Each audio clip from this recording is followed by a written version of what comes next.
Morning, everybody. Happy Saturday. We are starting to cool down here in Florida, which was a pleasant surprise this morning. When you can get to 9 o'clock a.m. Eastern time and it's only 74 degrees in Florida, people are going to start buying jackets today. Today's an important detail for us. In the real estate business, it's important for us to recognize the safety and to continue to build the messaging and the awareness around what our agents need to do to make sure that they stay perfectly safe when doing the job and the service for you. So today we're going to talk about safety tips that can help save people's lives. Bad things happen to good people. If there's one thing that we've learned on this planet, and one thing that we've learned most recently in the United States, is you don't necessarily need to have a engraved love letter of reasoning before you do something stupid, before you ruin somebody's life, before you take your anger out on someone else for your own personal situation that you're going through. I want to make sure that the agents that work with us and the agents who work with our company, especially, and for those of you that are watching and are paying attention to us every week, understand how we can help you with that awareness and understand that even the simple things you do every day could put you at risk. So we want to make you smarter folks when you're on the road, help you understand and see your surroundings better. Every single showing, every meeting, every open house has a level of risk. In real estate, especially, the right realtor safety tips, I feel, can help you navigate through those things confidently. And it allows you to keep your clients protected. And it allows you to help make sure that when you're doing simple things like unlocking doors on properties, in bustling cities of Florida or in the rural communities that we represent so often, that practical strategies can help keep your mindset pure and ensure that you're getting the right and keeping the right safety understanding for yourself. We're going to talk about several things today. We're going to talk about how you can do client screenings and how you can have verifications, showings and open house safety tips, property awareness, on site security, things that you can learn, protecting your personal privacy, your client's privacy, and your images, tools and tactics for emergency readiness. And then, of course, as usual, we're going to get to some of your live questions that are here as well. So, good morning again. Thanks for sticking with us. So, meeting a potential client for the very first time should never be a leap of faith for you. A few simple steps, I think, can help you verify who you're dealing with, can protect your safety and your time, especially for those of you that are buyer's agents and you're buying live leads and you're quite literally just grabbing that first phone call, getting in a car and going show a house to someone you've never met, a neighborhood you've never necessarily represented, seeing a home for someone that you have no idea what their situation is or what you're walking into. A little bit different than on the listing side, where you traditionally have already built a relationship with the client. You know the house, you've toured the home, you've photographed the home, you've represented the home online, you know where you are in the neighborhood and the community that you're in. So I don't want to say it's a little riskier on the buyer side, but it is absolutely riskier for the agents that do not generate leads on their own, that they capture those leads from a purchase program. So what can I do about it? Number one, and probably the first thing that you can do is don't be afraid to pre-screen prospective clients. Before you meet with them, you should be comfortable saying, I need to get your full name, your address, and some contact information like a phone number and an email that I can pass on to my broker, since we're going to be spending some time together and we're going to have a representation contract together. It's important for my company to know who I'm spending time with while I'm out in the field. Don't be afraid to troll social media for these folks. Check their social accounts. See if they seem legit. See if they behave online the way they're behaving with you on a phone call. Ask whether they're seeking your services and observe whether they provide as many details as possible. Are they incredibly detailed in their conversations, or are they habitually vague in what they're discussing with you? Both of these things will give you some clues. If it doesn't feel right, folks, it's not right. Back up, Get a partner. I'm not saying do not give people representation because you have a bad feeling about them. I'm saying you work with other realtors in your business. Bring a tag along. Ask your broker. See if they're welcome to join you on this tour. You can always do some informal online searches. There are tools available to us as realtors from the NAR and from the Florida Association of Realtors as well that we can use for a quick background check to know who we're talking to and potentially a photo if they provide us an ID. It doesn't have to do a full blown background check. But if you see keywords, arrests, felonies, things like that, public records that are available online and in the courthouses can certainly help you out if you've been dealing with someone that's been dealing with evictions or housing court cases or things like that. These don't have to be deal breakers, by the way. Situations and stories for clients differ, but it will give you an idea of who you're working with. And don't be afraid to be honest with them and question them about what you're finding. Instead of meeting at the house, if things are questionable, invite them to like your office to review their pre-approval letters, their must-haves, the wants, the budgets. Identify the houses in a brokerage environment or at a busy coffee shop or something like that.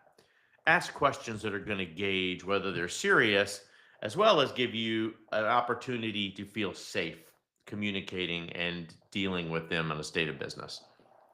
Whether they're serious or buying and selling a property or not is going to come from those same conversations. So you certainly handle two proponents of doing good business at the same time. How long have they been looking? What other agents have they been working with? Simple questions like, have you interviewed any other agents? What have made those interviews stand out to you? And why did you feel it wasn't enough and you needed to continue to interview me so that I can give you an even better sense of security? There's definitely some red flags. If people are refusing to meet you publicly, if people are refusing to go to an office, they may have an ulterior motive. I'm sorry. We're not in COVID anymore. There are no situations to where someone must and absolutely must stay um, distant from you in this transaction. And from the realtor state of mind, you need to make sure that you're not only in front of people, but that you're generating true contact of service so that you can build a relationship around this transaction. Remember, trust your instincts. You need to proceed with caution in every situation. IDs. If you come to this point where you are willing to meet, hey, I'm providing you my business card. It has my picture on it, so you know who I am.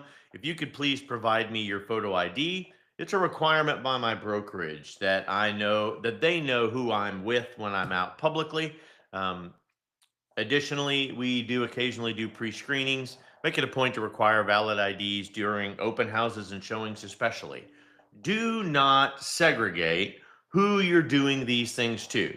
Don't put yourself in a position where you're profiling people based on what they look like or what they sound like on the phone or a name you might see in the database.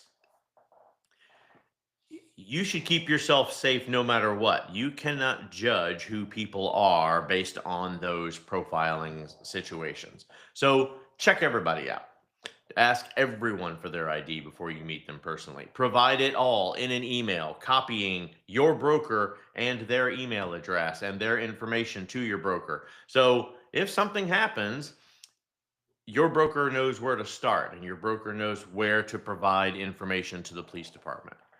While it's not usually a legal requirement, it is highly recommended that you verify who people are before you're spending any time with them in real estate. So requesting a valid ID should be normal. This is going to help you feel better, your families feel better that you're out in those situations, and certainly your brokerage is going to have a better sense of security of who you're doing business with. On the other hand, you don't want to be inconvenient either. So if you need some alternatives to requiring a valid ID for whatever reason they don't have one, or if you live in a state that does not require one, um, you can ask people to pre-register for the open house or the showing. Pre-registration will allow agents to gather basic information. So again, if you want to do a little background searching or if you want to run it through one of our realtor tools, you have the capability of doing that. If you want to use an open house sign-in sheet, I certainly recommend it. It'll allow you to capture complete details. And if they're putting false names and false informations on that, you do not want to be in the open house alone with them.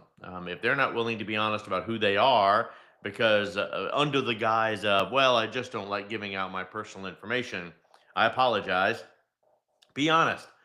I am in a house alone with you as a complete stranger.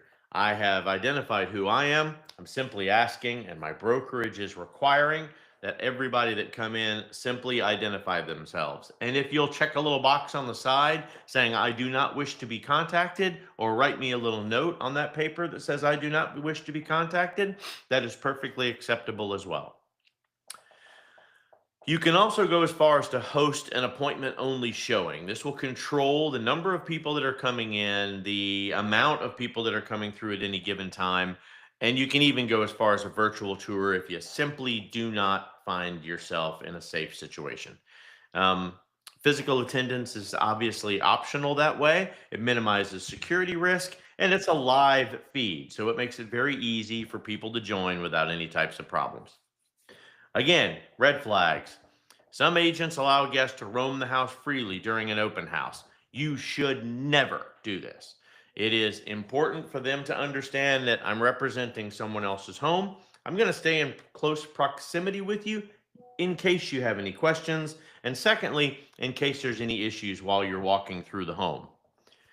You want to give them the freedom, but showing the house is a better opportunity for you.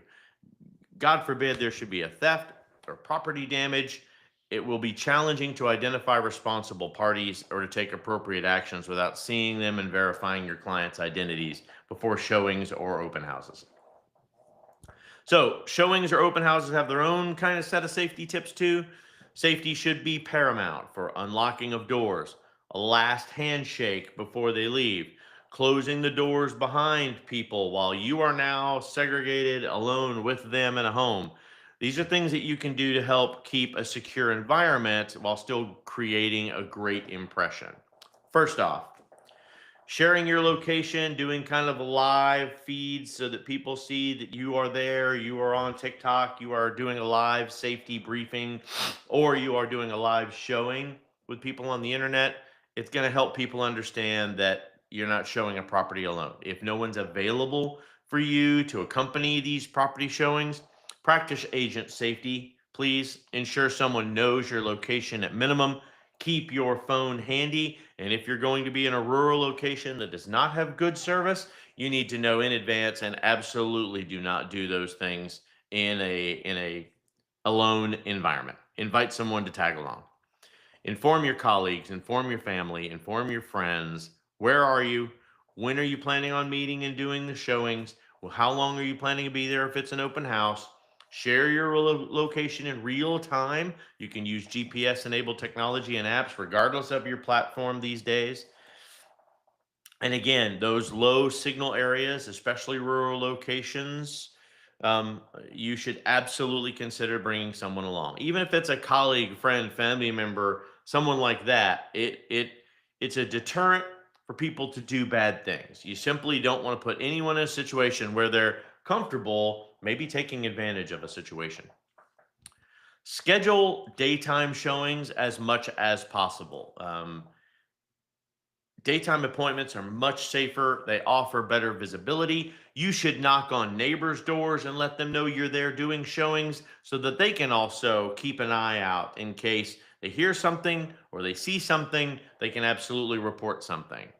Often, more people in the daytime notice cars coming and going that way in the neighborhood. It will be easier for you to deter bad things from happening if everybody knows that people are watching.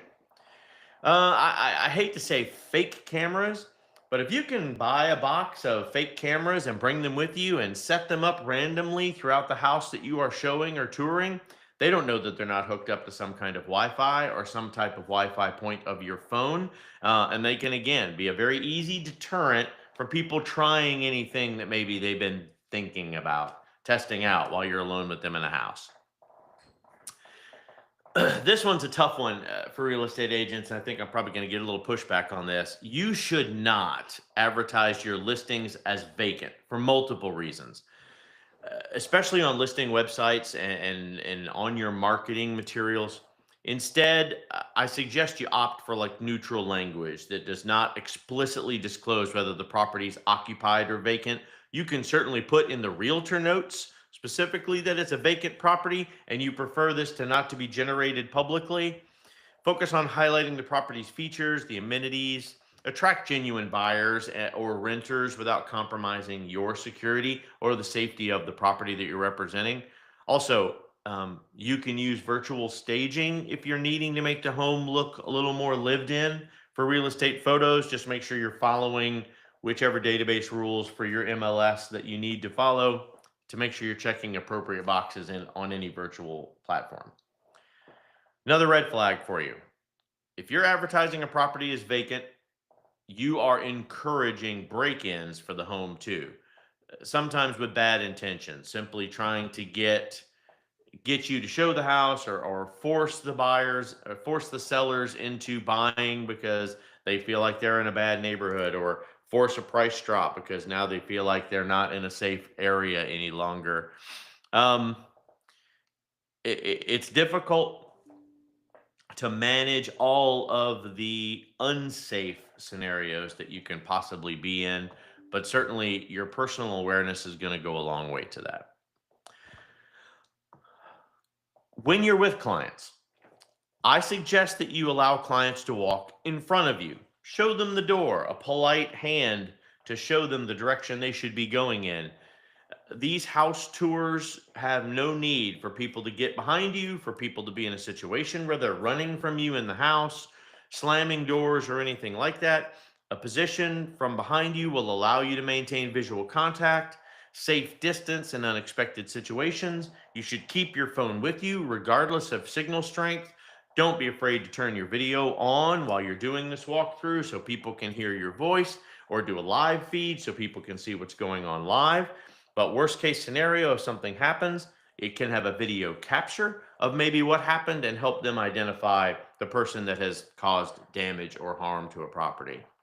By positioning yourself slightly behind someone, it's also going to give you an opportunity to observe client responses and to kind of read the room, play the poker game of what are their faces, what are their body languages, how are they reacting inside the home. So good selling technique as well, beyond just the safety of the situation.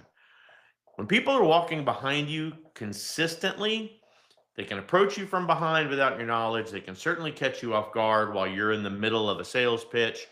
Walking behind them is going to give you that little bit of freedom to explore who they are without rushing them through the process. You need to know the property's layout. And again, if this is your first time showing a property with a Zillow buyer or with a realtor.com buyer that you have purchased, you don't know the person, you don't know the property, you don't know the neighborhood. You need to do a walkthrough, get there a little bit early, make sure the property is ready anyhow. That way you're absolutely confident in the ins, the outs, the ingresses, the egresses, the way that you're going to enter and exit the home. And from a sales perspective, you're doing a preliminary walkthrough, so you look like an expert and you're not just walking around opening a surprise closet or finding someone is still in the house sleeping and maybe they forgot that you were doing a tour that day. You should also take the time to familiarize yourself with the neighborhood of the property. A quick drive around. Again, a knocking on a couple of neighbors' doors, letting them know, hey, that's my car. Here's my business card in case you're ever looking to do business yourself. As a professional service, I'd ask that you please keep an eye on the house for me while I'm in there with strangers. If you hear or you see something that looks weird, report it immediately, and please come and check on me. I would appreciate that. Research those surroundings before the showing. Do check the local amenities, exits, hazards, unstable structures in and outside around the house. Uneven flooring is also something you need to be aware of. Ensure that all the exits work and the security features, such as alarms, deadbolts, those things are in place and they're functional. Being well informed about a property is and its surroundings is going to help you have a level of confidence when you're selling it. It's going to help your client have a little more faith in you because you're walking through a property with a level of confidence you would not have had without that preliminary testing. Again, big red flag.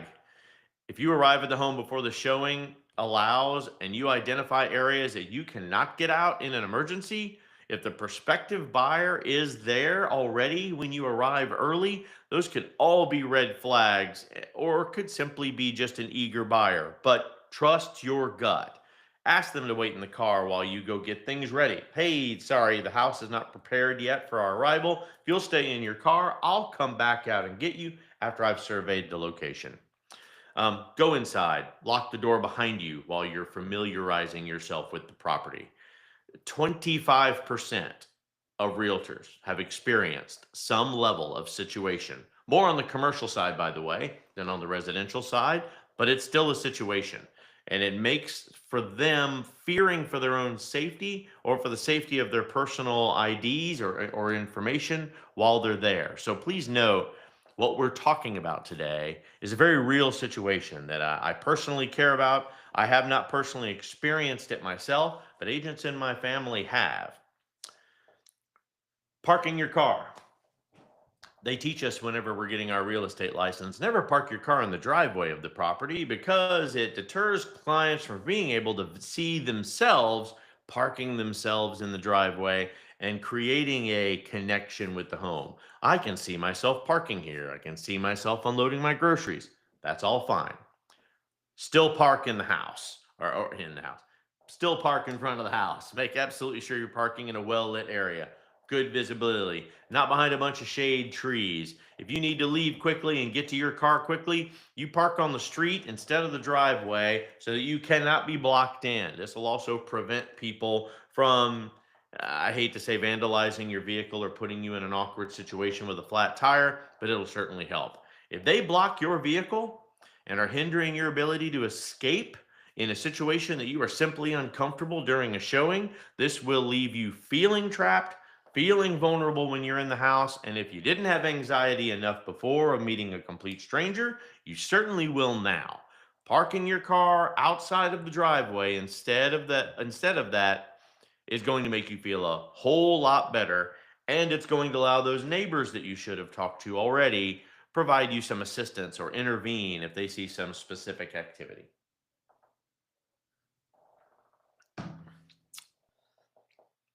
Cloud-based cameras, by the way, have come a long way. Not just the cameras on your phone, but these cool little cloud-based cameras are battery powered.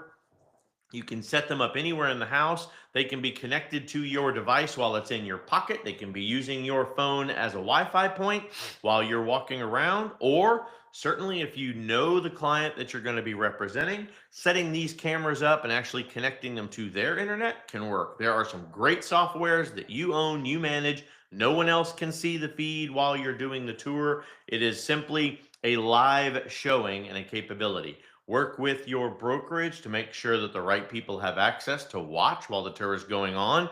And for that matter, record the tours. It's a great opportunity for you to build your selling skills, mock yourself a little bit on the big screen TV at your brokerage and say, yeah, made a mistake there. And here's where my client told me that they don't like cats. And I knew there were 7 cats living in the house, right? These are all things that you can help as kind of personal tutorials for yourself. But consider getting there, especially if you're a listing agent, getting there long in advance, setting up a little quick camera system. You can literally set them on tables, chairs, in in flowers, in next to sofas, places that ordinarily they wouldn't have 3 or 4 cameras, but certainly rooms that don't have additional exits for you. Put a little camera on the dresser. Don't be afraid to label it. You're being recorded for our safety. Personally, it's an easy solution, and the way cloud storage works these days, as long as someone else has access to that same login, you're going to be in a great place. It's going to give you a level of confidence that you need. Some of these surveillance cameras, by the way, that are already set up in properties have blind spots. So to enhance that security, minimize your risk, certainly look into 1 or 2 of these little additional cameras to protect yourself. Speaking of protection of privacy and imaging, what you share and how you present yourself will absolutely influence your safety on the job. Setting boundaries with your personal information, appearance, minimizing unnecessary risks are going to go a long way for you. I know. This is a huge social media faux pas not to take advantage of. I'm in a house. Let me show you onto live feed. Let me show you I'm all alone. Let me show you there's no one else here while I'm doing this video. Horrible idea. And here's my address. Come take advantage of me. Absolutely not. If you can record your videos, post them immediately afterwards or post them once more people have gotten there, fantastic. I certainly appreciate the live component of where technology is today, but keep yourself in a safe space. It's more important for you and the safety on the job than it is for you to make sure you've got the fastest feed to market.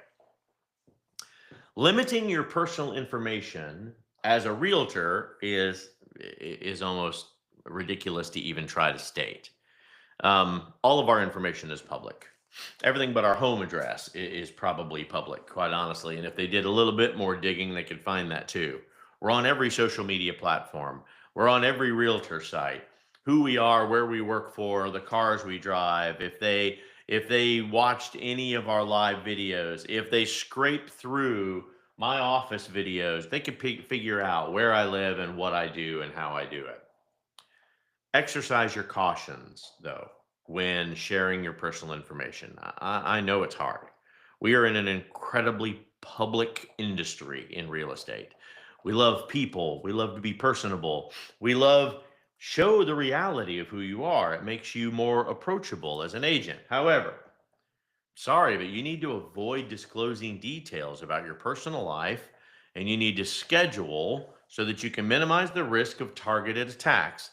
There are some steps you can take to protect yourself and your personal information that's online.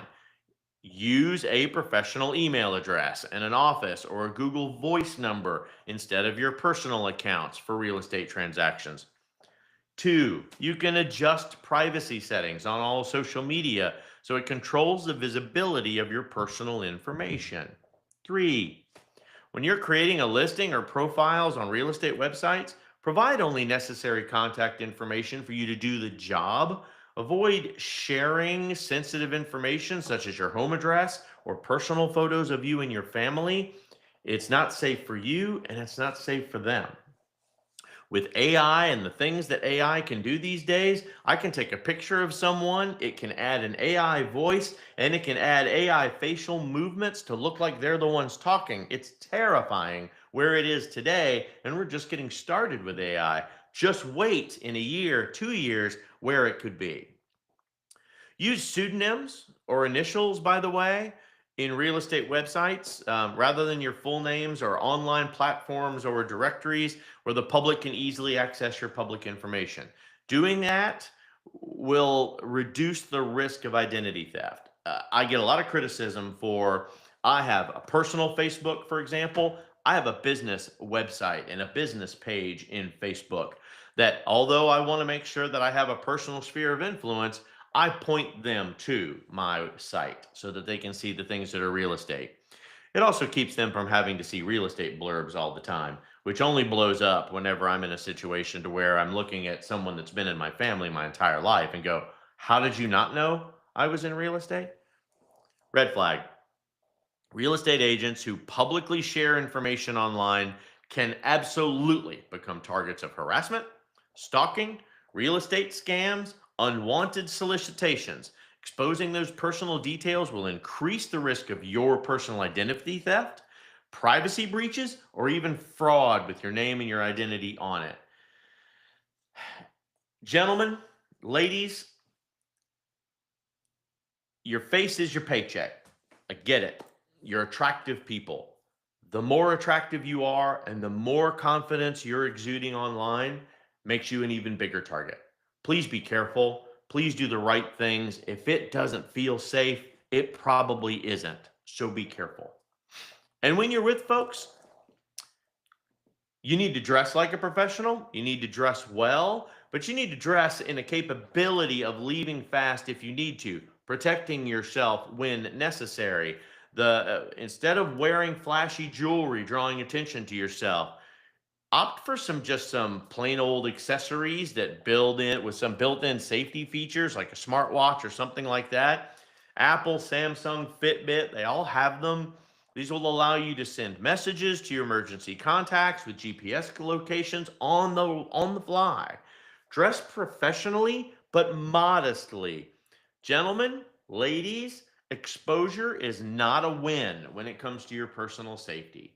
Sorry, but the last thing I want to do is be giving a police report to someone and they make the ridiculous comment that, well, look at what he was wearing. Look at what she was wearing. It's like they were inviting the attention. That's not okay. Not only is it not okay to say, but it's not okay for society to believe that that's an acceptable mindset for a criminal. Again, big red flags here. Flashy jewelry can attract thieves' attention, period.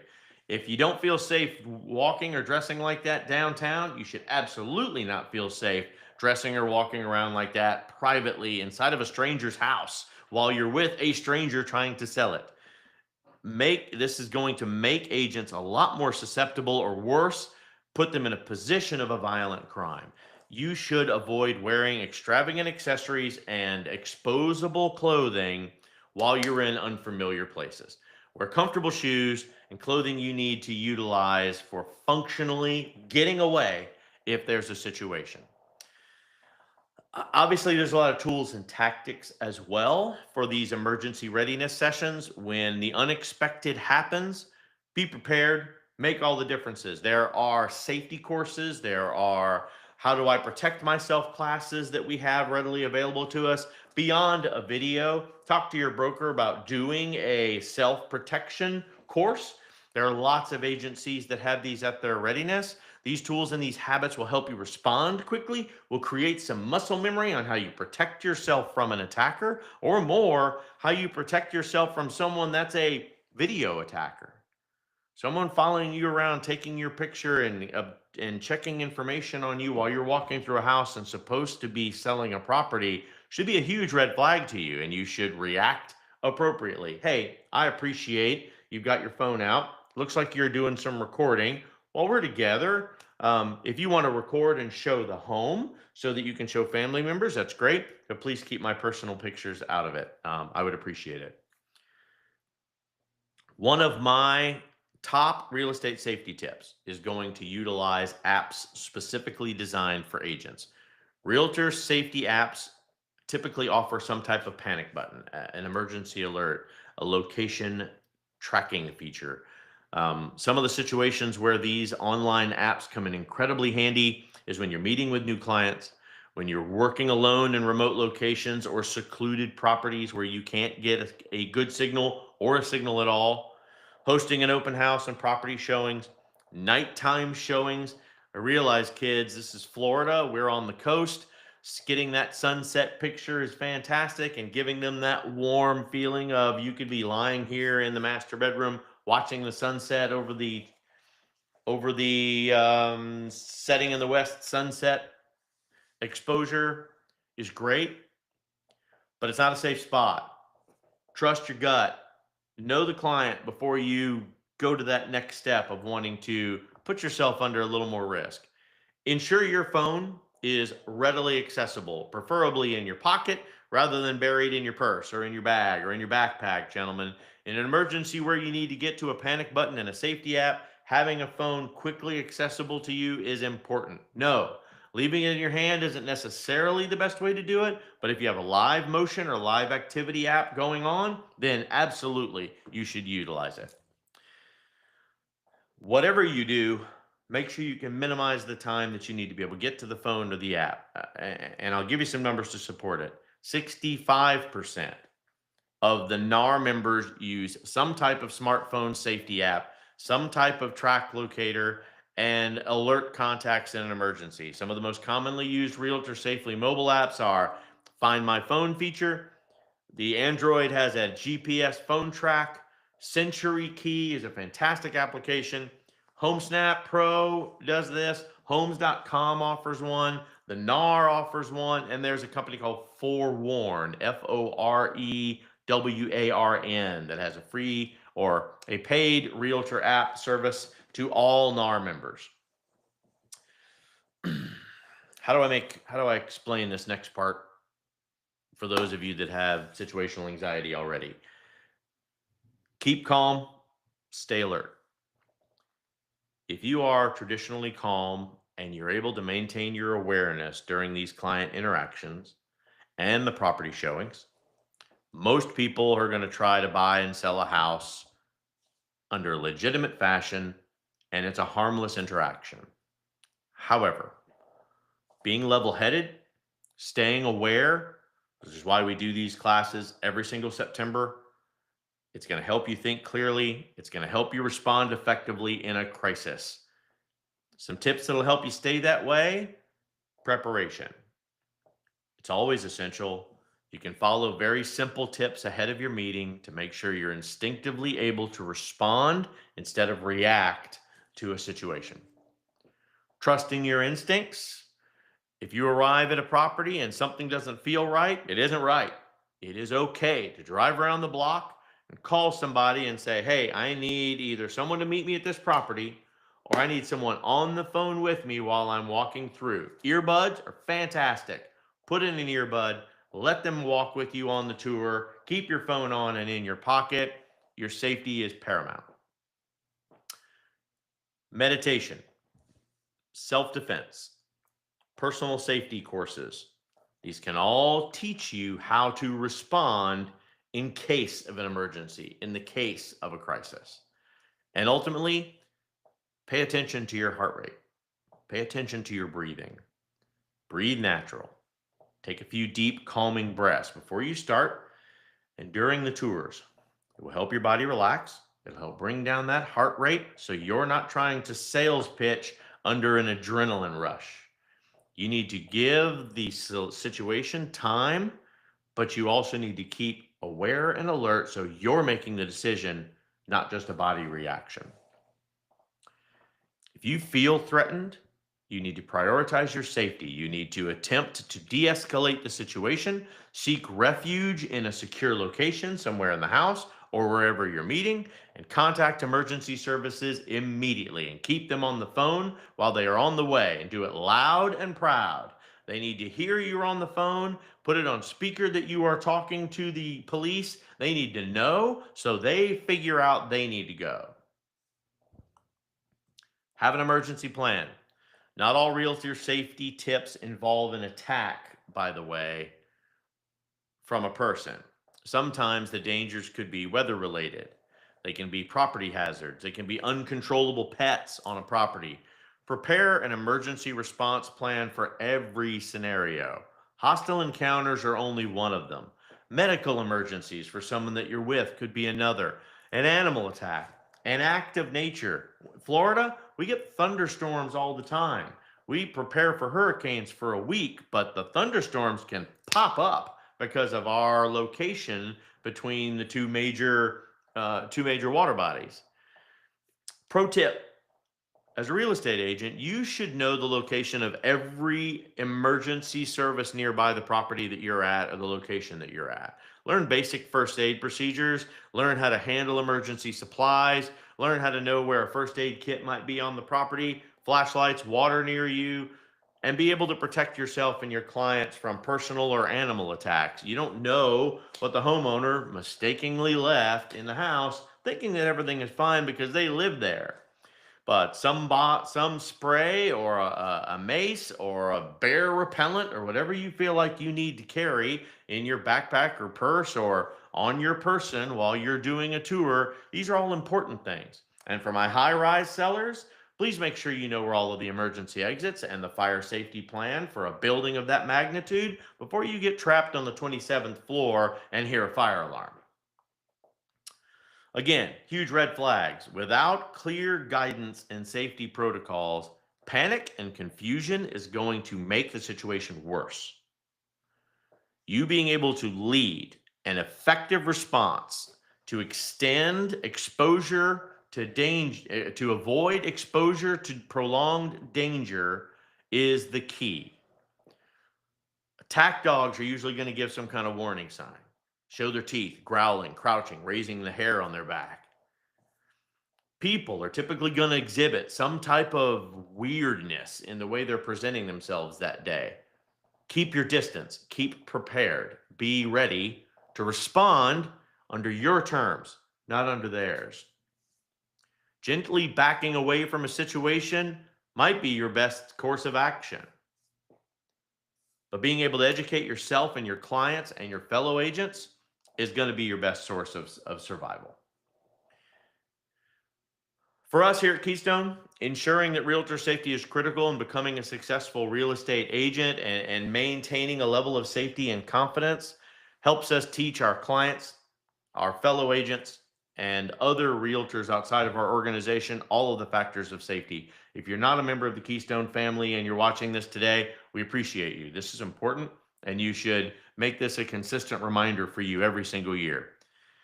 For your homeowner clients, remind homeowners to secure valuables, remove personal information, remove personal photos of themselves from public eye while their home is for sale.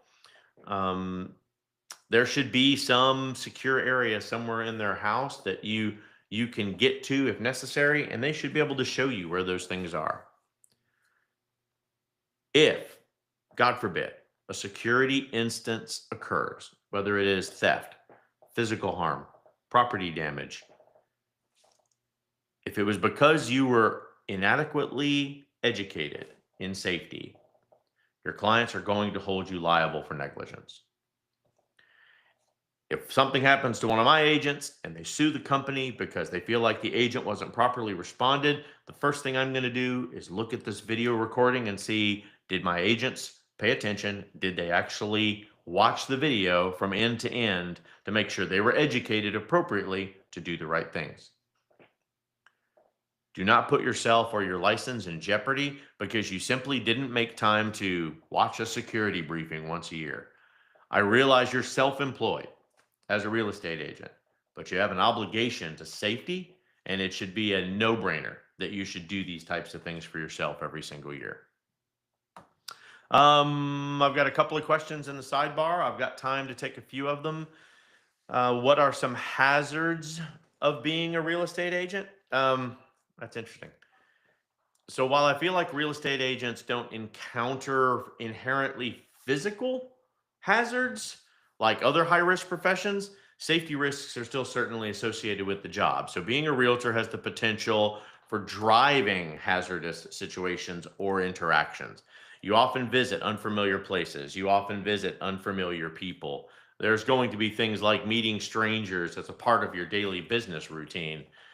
If you're new to the agent, by the way, the NAR, National Association of Realtors, has a full-on realtor safety course that I advise you to read through and to take it. If you don't know how to find it, or you do not have some type of search that can help you get to it, send me a link down below. Certainly subscribe and stay as a member of our channel. We're happy to keep you connected. Do I feel that being a real estate is a safe job in 2025? Hey, yeah, that's a great question. This career looks luxurious, but I will tell you, working as a real estate agent has a lot of stress, has a lot of potential danger, and and puts you in situations for encountering very suspicious individuals. You can get injured on a property. You can be involved in a motor vehicle accident.